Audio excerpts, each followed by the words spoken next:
నాకు చిన్నప్పుడు నిద్ర రావాలంటే మా నాన్నమ్మ కథ చెప్పాల్సిందే. కథ చెప్పకపోతే సతాయించేవాణ్ణి. ఆ కథల్లో నాకు ఇప్పటికీ గుర్తుండిపోయింది వేదాలు దొంగిలించబడిన కథ. మధు అండ్ కైటబా అనే ఇద్దరు అసురులు బ్రహ్మ దగ్గర ఉన్న వేదాలు దొంగిలిస్తారు to stop the process of creation.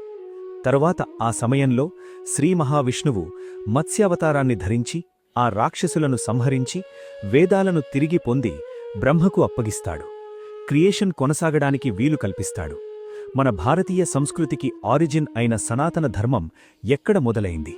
ఆ సనాతన ధర్మానికి మూలమైన వేదాలు ఎలా పుట్టాయి? ఎవరు రాశారు? లేదా వేదాలు రాయబడలేదా? సనాతన ధర్మం ప్రకారం వేదాలకు రచయిత లేడు. వేదాలను అపౌరుషేయాలు అంటారు.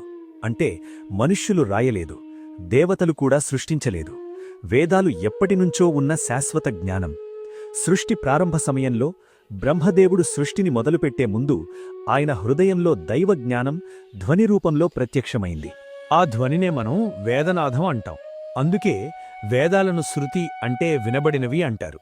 పురాతన కాలంలో ఉన్న మహర్షులు గాఢమైన ధ్యానంలోకి వెళ్లి ఆ దైవధ్వనిని విన్నారు.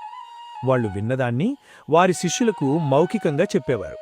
అప్పట్లో పుస్తకాలు లేవు, రాయడం లేదు. కేవలం వినడం, జ్ఞాపకం, పలుకడం. ఇదే గురుకుల పరంపర. వేల సంవత్సరాల పాటు వేదాలు నోటి ద్వారా మాత్రమే కొనసాగాయి. తరువాత వేదవ్యాస మహర్షి ఈ జ్ఞానం మానవాళికి నశించిపోకుండా ఉండాలని వేదాలను విభజించి క్రమబద్ధం చేశారు.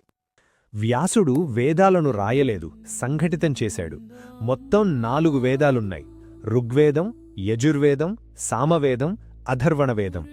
ఋగ్వేదం దేవతల స్తోత్రాలు, యజుర్వేదం యజ్ఞ విధానాలు, సామవేదం సంగీత రూపంలో మంత్రాలు, అథర్వణవేదం జీవితం, ఆరోగ్యం, సమాజం.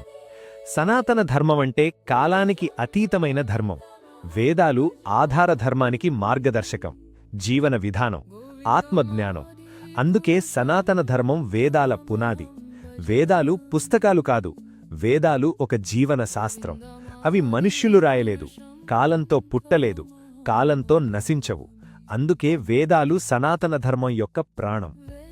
మనం అందరం సగం జ్ఞానంతోనే బ్రతుకుతున్నామనడంలో నాకే సమస్య లేదు. కానీ ఏదైనా డిబేట్ వచ్చిందంటే లేదా గ్రూప్ డిస్కషన్ జరిగితే తప్ప మనకి వేదాలు, పురాణాలు గుర్తుకురావు.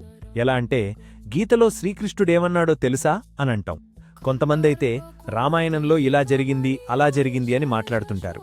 నా పాయింట్ ఏంటంటే, కనీసం మనం మాట్లాడుతున్న విషయంపై మనకు తెలిసింది కొంచెమే అయినా అది స్పష్టంగా తెలుసుకుని మాట్లాడితే బావుంటుంది అనిపించింది. ఎందుకంటే ఒకప్పుడు వేదాలు దాచబడ్డప్పుడు ఋషులు వెతికారు. ఈరోజు వేదాలు అందుబాటులో ఉన్నా మనమే వెతకడం మానేశాం. మన మొబైల్లో వేదాలున్నాయి, కానీ మన మనసులో లేవు. ఈ వీడియో ఇన్ఫర్మేటివ్గా అనిపిస్తే లైక్, షేర్ అండ్ సబ్స్క్రైబ్ చేసుకోండి. నెక్స్ట్ భగవద్గీత సిరీస్ పోస్ట్ చేయబోతున్నాను. Stay tuned.